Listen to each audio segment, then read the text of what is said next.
नमस्कार भारत। आजकल ऐसी अफवाह हो रही है कि भारत एक विश्व गुरु बन गया है। इस बात में कितनी सच्चाई है और कितना झूठ, जानते हैं इस वीडियो में। बने रहें इस वीडियो में। नमस्कार, मैं हूँ योगेश।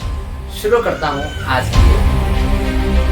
2014 के बाद देश को एक मजबूत प्रधानमंत्री मिले, जिनकी वजह से आज भारत विश्व गुरु बनने की दहलीज पर है।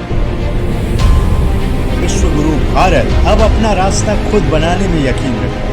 प्रधानमंत्री नरेंद्र भारत दुनिया का सबसे बड़ा लोकतंत्र है, हम लोकतंत्र के सबसे बड़े चैंपियन हैं और शांति के सबसे बड़े।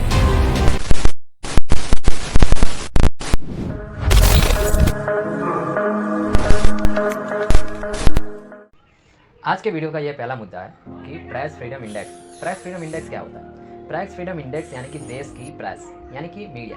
देश की जो मीडिया है वो सरकार के सामने कितने हद तक खुलकर बोल सकती है। देश में जो प्रोटेस्ट आंदोलन चल रहा है वो कितने हद तक लोगों के पास उसकी सच्चाई पहुंचाई जा रही है। इस मोटे छोटे अर्थ को मिलाकर जो इंडेक्स बनाया जाता है, इस इंडेक्स को हम कहते हैं प्रेस फ्रीडम इंडेक्स।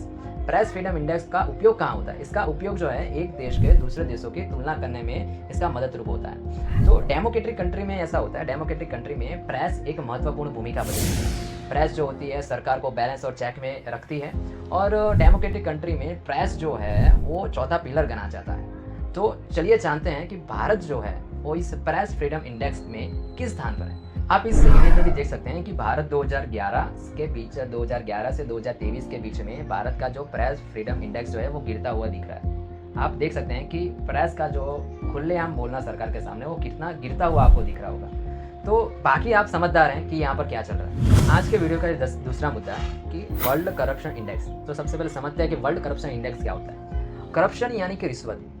करप्शन यानी कि रिश्वत लेने में भारत किस स्थान पर है? अक्सर आपने देखा होगा या अनुभव किया होगा कि सरकार से कागजी कामकाज करने में किसी ना किसी तरीके से आपको रिश्वत देनी ही पड़ती है। अब तो सरकार को बिना रिश्वत से काम कराना अब तो बहुत ही मुश्किल हो गया है।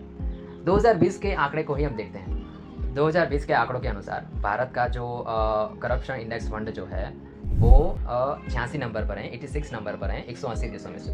और 2023 की जो बात करूं तो भारत का स्थान है 93 स्थान पर। तो आप ये गिरावट देख सकते हो। पहले था 86 नंबर पे था, अब 93 पर पहुंच गया। तो आप देख सकते हैं गिरावट। और दूसरी तरफ देश के प्रधानमंत्री ये कह रहे हैं कि देश के अंदर जीरो करप्शन चल रहा है। बल्कि मैं ये कहूँ कि प्रधानमंत्री को खुद की पार्टी से सबसे ज़्यादा इलेक्टोरल बॉन्ड मिला है, यानी कि सबसे ज़्यादा उस बॉन्ड के थ्रू करप्शन मिला है। तो बाकी आप देख सकते हैं कि करप्शन यहाँ पर कम हो रहा है। इसके वीडियो का हमारा तीसरा मुद्दा है गरीबी और अमीरी की असमानता। गरीबी दूर करने के लिए सरकार ने कई वादे किए हैं, जैसे कि किसान की आय को दुगना कर देंगे, गरीब लोगों को रोजगार देंगे। रोजगार देने के बाद तो छोड़िए, लोगों के हाथ में जो रोजगार था यानी कि जो नौकरियाँ थी वो भी हाथ से जा रही हैं। अब ये हो रहा है कि गरीब जो है वो और गरीब बनता जा रहा है और जो अमीर है वो और अमीर बनता जा रहा है। और इस तरफ जो प्रधानमंत्री की सरकार, ये नई बीजेपी की सरकार आने के बाद जो अदानी जो कंपनी है उनकी इनकम बढ़ती ही जा रही है।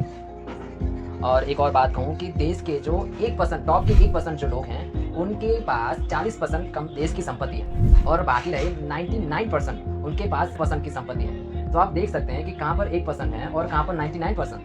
सरकार गरीबी को दूर करने के बजाय सरकार गरीब को ही दूर कर रही है।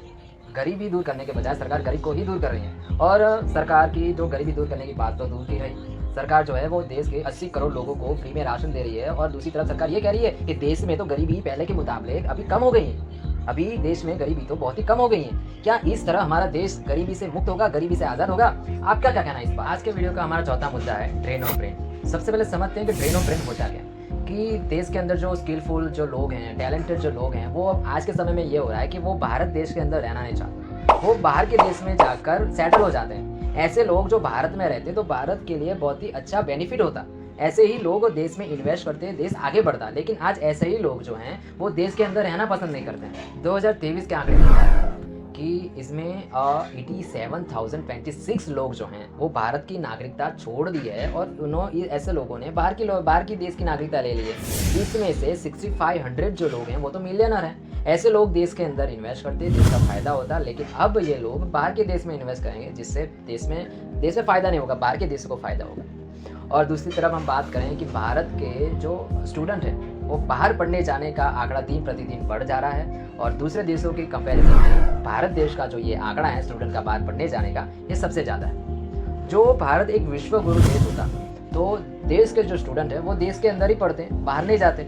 और यूएस के एम्बेसी में सबसे ज़्यादा लाइन ना होती पढ़ने जाने की। लेकिन जो स्टूडेंट बाहर पढ़ने जा रहे हैं वो पता नहीं क्या हो जा रहा है कि वो वहाँ पर ही सेटल होना, वहाँ पर ही पसंद करना, वहाँ पर ही रहना पसंद करते हैं। वो भारत देश में वापस आना पसंद नहीं करते। ज़्यादातर लोग जो हैं वो भारत आना पसंद नहीं करते, वहाँ पर ही सेटल हो जाते हैं। तो आप ये देख सकते हैं कि कहाँ तक जो है भारत विश्व गुरु बन गया है। आशा करता हूँ कि आपको हमारी ये वीडियो पसंद आई होगी और हमने जो भी इस वीडियो में बात की है वो सारे जो न्यूज़ हैं वो पब्लिकली अवेलेबल हैं। और आशा करता हूँ कि ये इन्फॉर्मेशन आपको अच्छी लगी होगी। धन्यवाद।